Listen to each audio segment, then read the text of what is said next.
software no tiene calidad. Y ya os digo, para mí eso es sencillo.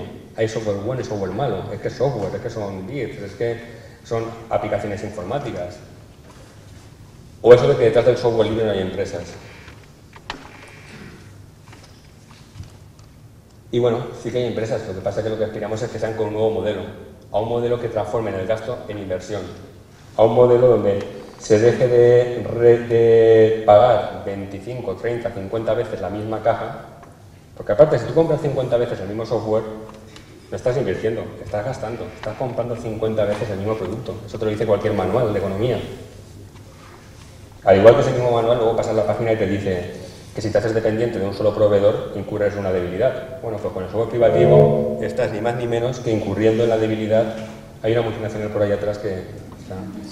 Bueno, pues incurres en la debilidad de hipotecar la evolución de tu sistema de información. Y el reto es que transforme ese gasto de esas 50 licencias, que es el mismo software que compro, en 50 inversiones diferentes que cada una añada más riqueza e inviertan.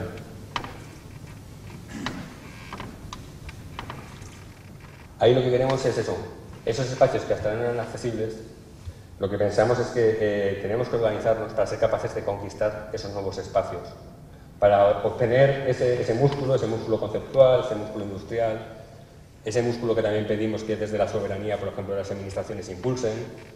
Esto nos hablaría de la... Aunque no está en esta presentación, nos hablaría del concepto este famoso de la neutralidad. Hay que verla de veces que... Yo no sé, bueno, aquí en Uruguay no sé si se habla mucho de neutralidad o no, tecnológica. Yo pensaba que los gobiernos tenían que hacer leyes, no sé, o tenían que gobernar al servicio de los intereses de sus ciudadanos.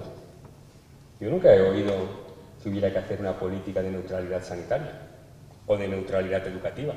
Yo pensaba que había que hacer políticas pues, para que la sanidad, para que el pueblo tuviera la mejor sanidad posible o la mejor educación posible. Entonces, de repente, eso de la neutralidad tecnológica, lo primero que yo pienso que lo que hay que hacer es políticas que favorezcan los intereses de tu nación, de tu territorio. Y aquí, por ejemplo, considero que bueno, el software libre es el mecanismo para conseguir que tengas empresas, que ojo, muchas empresas se creen que son especialistas en tecnología, y no.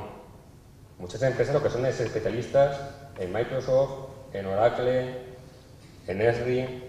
Otra cosa es ser especialista en sistemas operativos, bases de datos, sistemas de información geográfica. Y eso solo es posible si conocemos esa tecnología. Y eso permitirá que estas empresas puedan organizarse y puedan ser más competitivas, fijar su modelo de desarrollo y aumentar la competitividad. Consideramos que el objetivo de un gobierno debería ser promover esa realidad, el desarrollo de ese tejido industrial, que dé a todos más y mejores oportunidades. Pero bueno, incluso hablando de neutralidad, oye, pues si quieren que seamos neutrales, también pensamos que no se puede ser neutral si no se es independiente. Si no tiene un amo, ¿cómo va a ser neutral? Pues bueno, pues el software privativo no te permite ser independiente. Incluso el concepto de la neutralidad lo agarra, pero la neutralidad solo se puede conseguir con ese software libre. Y entonces estábamos hablando de esa nueva relación entre lo que es la ciencia, la economía y la política. Y hablábamos esta mañana también, en estos nuevos modelos, que al final lo que consideramos que, así como el conocimiento compartido es el modelo que hace que a nivel científico avancemos de manera más rápida, es el que queremos reivindicar también, que es el que debe guiar los patrones en el modelo político y en el modelo económico. Ahí, este es el lema de las octavas jornadas internacionales de GBSIC en Valencia, ¿no? Que es generando un futuro donde la solidaridad sea el eje central en el que pivoten la tecnología, el negocio y tantas cuantas actividades se imaginen. Octavas jornadas de Valencia, donde están, por supuesto, invitados a venir. Muchas gracias, porque son las horas que son, pero muchas gracias por la atención prestada.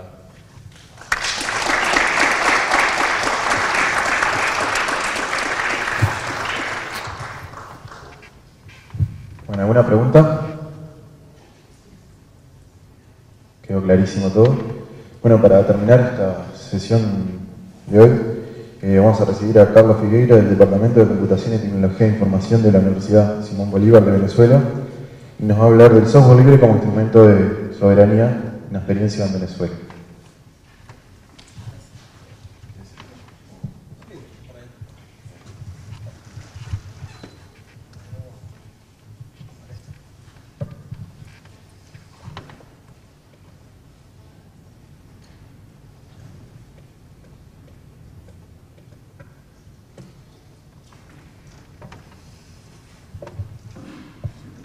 Bueno, buenas tardes y verdad, felicito y admiro a los que todavía están ahí sentados duros, aprovechando esta jornada y compartiendo con nosotros, que como decía muy bien Gaby, esto es solidaridad. Eso fue un golpe al micrófono y lo que estamos es compartiendo nuestras experiencias. Ninguno de los que se paran aquí ni de los que están allá viene a demostrar que es un experto en eso que se para a decir, sino que viene a compartir y en muchas ocasiones, lo dijeron desde el principio de esta mañana, a recibir más que dar. Yo venía a comentarles un poco sobre lo que ha sido la experiencia venezolana en esto de la lucha por la soberanía, porque cuando hablamos de software libre de tecnología, estamos hablando de soberanía. Y como todos fuimos niños alguna vez, a unos nos cuesta más que a otros esto del crecimiento, yo quería contarles un cuento que se llama La fábula de un país feliz. Los dibujos no son libres, son libres, son de la librería libre de OpenClipArt. La escogencia de los dibujos sí son mías y ahí está la parte mala. Los dibujos son muy bonitos, no los hice yo. Érase una vez un país que vivía feliz bajo la mirada de su papá. Es la fábula de un país feliz. Bueno, érase una vez un país que vivía feliz bajo la mirada de su papá. Bueno, su papá era feliz. El país era feliz.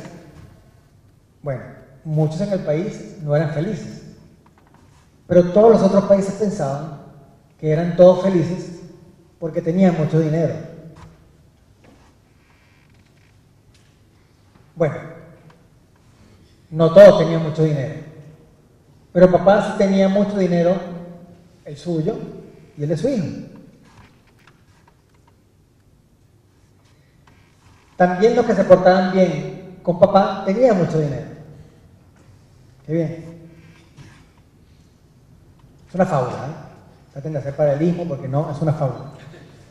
Un día el país dejó de parecer feliz. Ese día, muchos de los que no eran felices se enojaron y le reclamaron a los consentidos de papá que no eran felices. Pero los consentidos de papá no podían tolerar el irrespeto a las reglas de papá. Una de las reglas de papá era que había que seguir pareciendo felices. Éramos un ejemplo, éramos un ejemplo en ese país feliz para el resto de los países. Es un país que seguía las reglas. Y en ese momento hubo problemas y hubo muchos infelices muertos. La rabieta de los infelices pasó y todo siguió igual. Papá volvió a ser feliz y el país volvió a parecer feliz.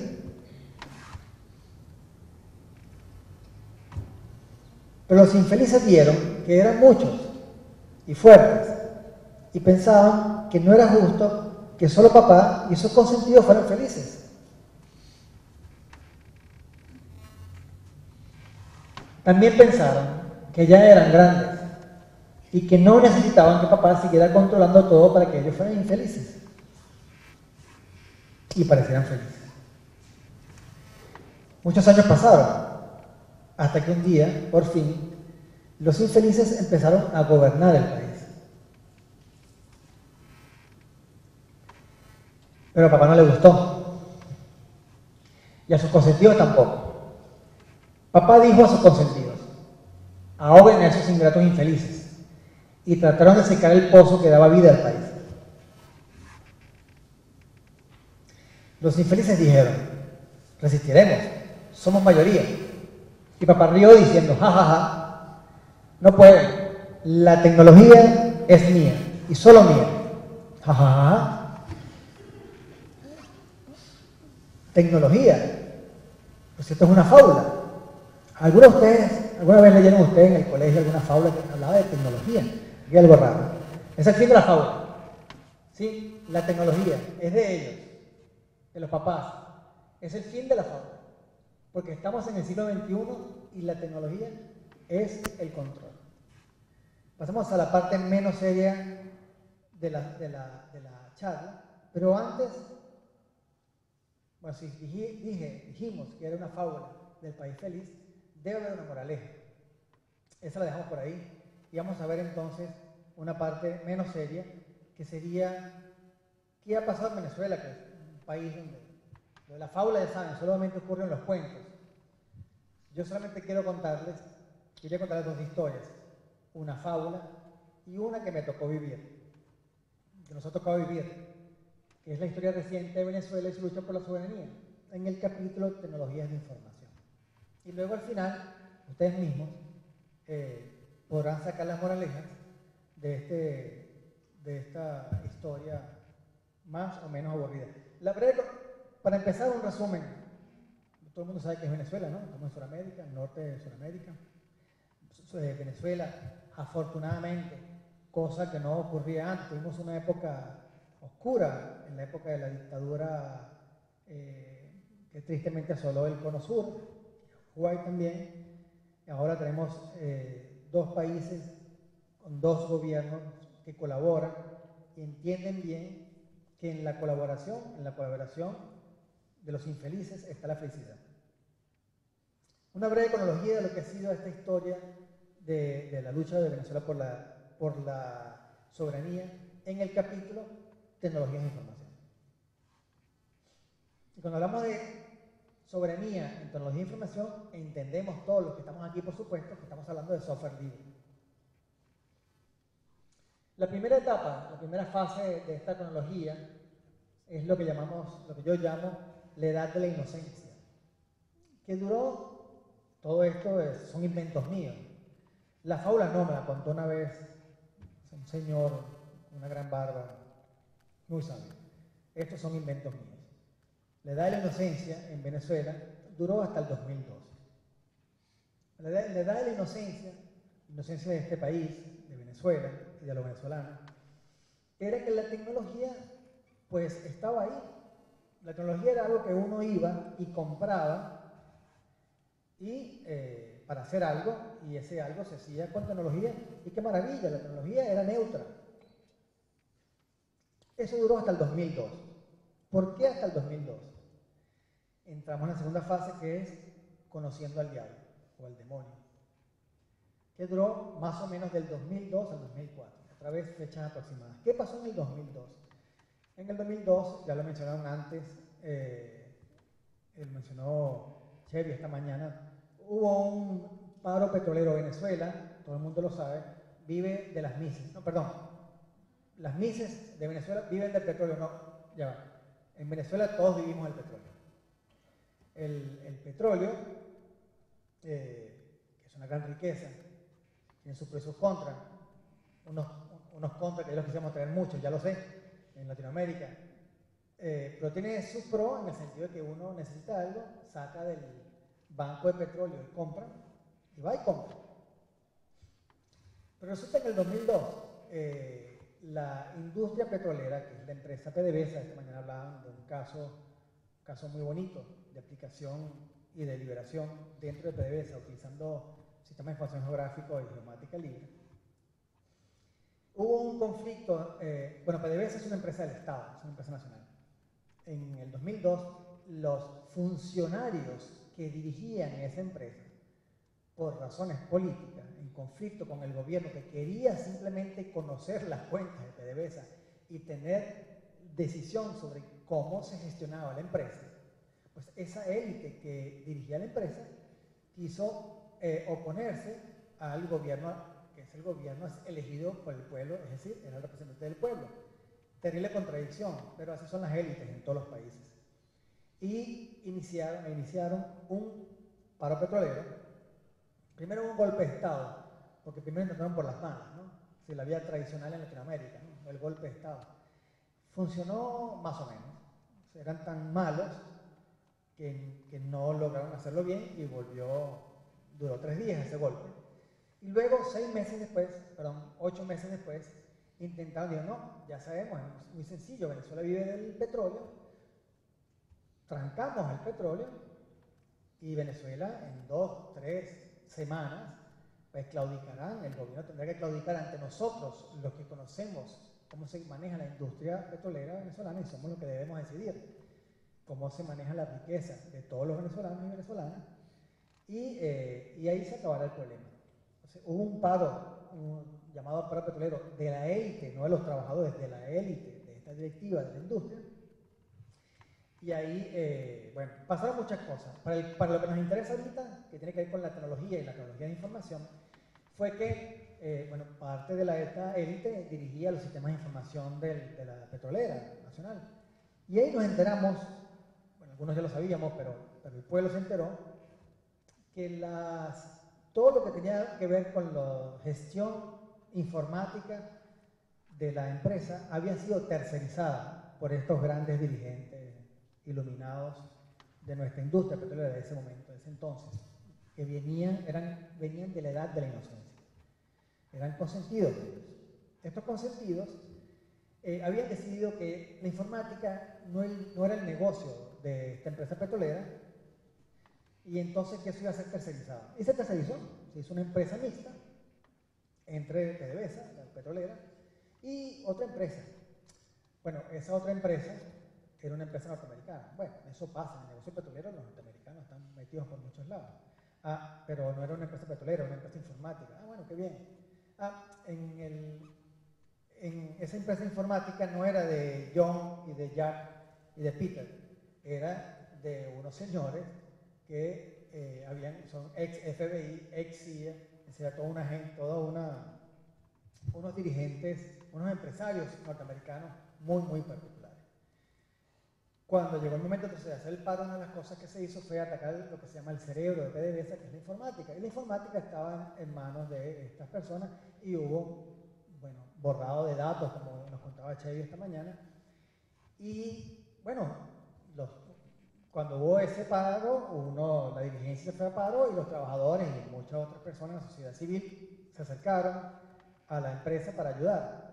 Y descubrieron que el cerebro de PDVSA no estaba en manos de los trabajadores. Y trataron ellos de tomar el control de la industria. Y el gran problema del control de la industria era la inteligencia.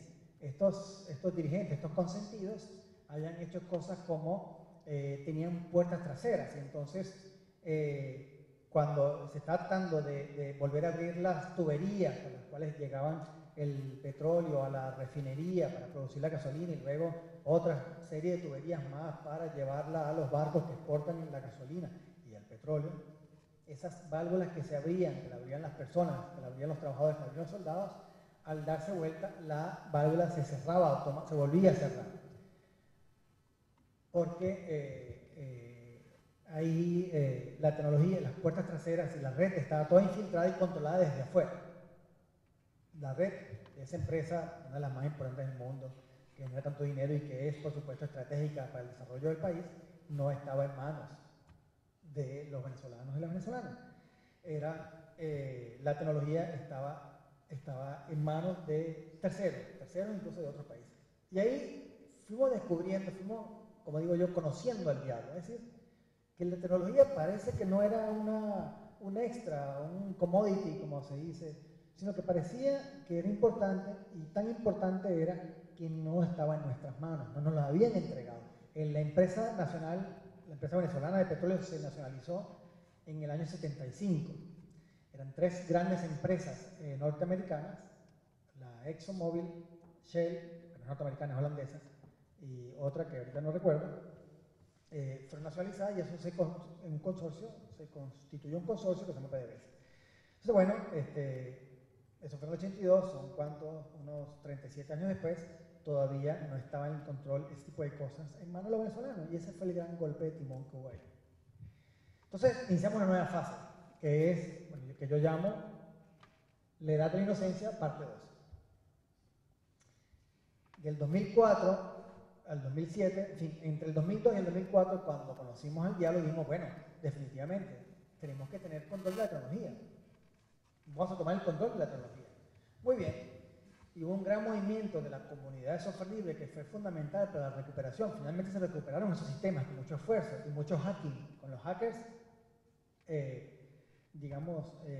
patrióticos, se logró el control finalmente, tomar el control de todos esos sistemas informáticos. Y se dijo, bueno, y estos miembros de la comunidad software libre nacional hicieron patente. Ellos, fíjense, hay una alternativa. Esto que nos pasó por no tener control de la tecnología, hay una alternativa viable, ¿ya? Que es el software libre. Y el software libre en el 2004 pasó a ser una política de Estado a través de un decreto, que como se mencionaba esta mañana, el decreto número 3390, que obliga al uso prioritario del software libre en la Administración Pública Nacional, que incluye a la industria petrolera. Y eso fue en el 2004, y ahí dijimos, bueno, listo, ya tenemos un decreto, tenemos un marco legal. Pues si hay una ley que dice que hay que migrar los sistemas, si es un plan, etc., que hay una ley que establece que la Administración Pública Nacional debe trabajar con software libre, sin software que no permite el lock-in, como dicen los norteamericanos, si el control por parte de terceros de una operación de la empresa, entonces esa es la vía.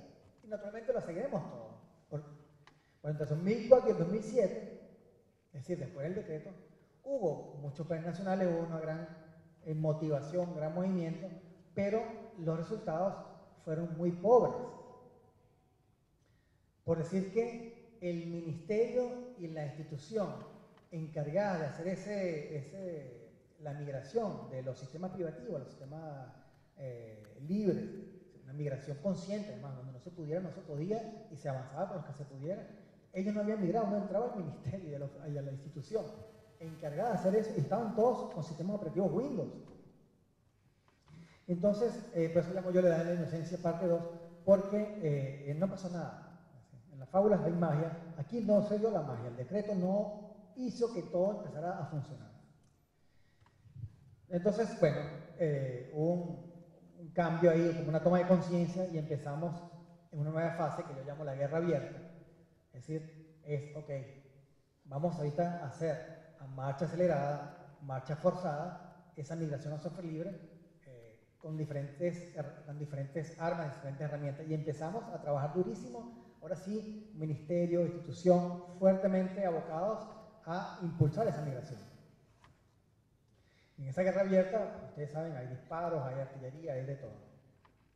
Pero ahí nos dimos cuenta que luego que sacamos las cuentas, luego de 2 o 3 años de lucha, de guerra abierta, que tampoco habíamos avanzado tanto. Habíamos avanzado, pero los números seguían estaban mejorando, pero no eran tan buenos como esperábamos. Y entonces, listo, ya entendimos, empezamos a prepararnos, como se prepara uno para una guerra corta, una guerra larga. Bueno, aquí nos empezamos a preparar para la guerra larga, que es lo que llamo yo la etapa de los rusos también juegan. Que empezamos más o menos en el 2010 y de ahí en adelante seguiremos, y vamos a hablar un poco sobre eso más adelante. No sé si conocen la guerra, los rusos también juegan, es una anécdota del fútbol. En Uruguay saben de fútbol un poco, ¿no? Bueno, un amigo uruguayo me dijo que para tener el nivel de fútbol que tienen los uruguayos, todo varón tiene que jugar fútbol para poder sacar 11 personas, las 22 personas que luego van al mundial y quedan de tercero, o quedan campeones 2 veces, etc. Entonces voy a contar la anécdota, no con los brasileños, que tienen, los brasileños tienen un problema con los uruguayos, no los uruguayos con los brasileños en fútbol, ¿no? Era Brasil preparando la estrategia de un juego que tenía un juego amistoso contra los rusos, ¿no? Y decía, bueno, ponen también los uruguayos. Aquí la toma Forlán, se la pasa a Suárez, Suárez se la pasa a Cavani, Cavani mate por aquí. Gol. Ah, qué bien. Estrategia 2. La agarra Cavani, se va por la derecha, proyecta a Suárez, Suárez retrasa, entra Forlán, gol. Y así pasa 3 o 4 combinaciones maravillosas y todos terminan en gol, ¿no? Maravilla. Y levanta la mano un esclarecido jugador uruguayo y dijo, profesor, además se llaman profesor a Tabaré, ¿no? A Oscar Tabaré, ¿no? Profesor, y los rusos también juegan. Es decir, que hay un oponente, y hay grandes oponentes en el caso de la tecnología libre. Ese oponente se llama el negocio establecido, si la empresa que ha vivido y vive y saca pingües dividendos del software privativo, pues no va a dejar quitarse el mercado de manera tan sencilla. Los rusos también juegan. En fin, entonces les paso a comentar brevemente lo que han sido las líneas de acción en esta cronología. Esta cronología resume un poco todo lo que pasó. Les cuento algunos pasos y estrategias que han hecho que ya hemos avanzado. Y hemos avanzado bastante. Hemos tenido, por ejemplo, bueno, te lo comentaré después. Lo primero, como le dije, entre las líneas de acción fue el desarrollo de un marco legal. Acompañando